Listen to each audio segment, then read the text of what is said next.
ইৰাণৰ সৈতে হৈ থকা যুদ্ধৰ মাজতে শেহতীয়াভাৱে আমেৰিকাৰ ৰাষ্ট্ৰপতি ডনাল্ড ট্ৰাম্পে এনেকুৱা এটা কাম কৰিছে যাৰ বাবে আজি সমগ্ৰ বিশ্বই আচৰিত হৈছে আৰু আপুনিও জানি আচৰিত হ'ব কাৰণ আমেৰিকাৰ দৰে এখন দেশৰ ৰাষ্ট্ৰপ্ৰধান এজনে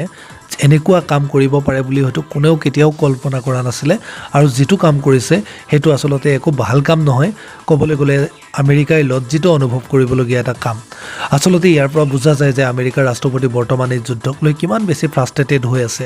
কাৰণ প্ৰথমে এটা ভুল কৰিলে শত্ৰুপক্ষক দুৰ্বল বুলি ভাবি লৈ তাৰ পাছত আজি যুদ্ধ জিকিবও নোৱাৰে আনফালে এই যুদ্ধ এৰিব নোৱাৰে আত্মসন্মানৰ বাবে আনফালে লাখ লাখ কৰোৰ টকা আমেৰিকান ডলাৰ খৰচ হৈ আছে আচলতে কৰিছে কি আপোনালোকে এই মেছেজটো এবাৰ পঢ়ক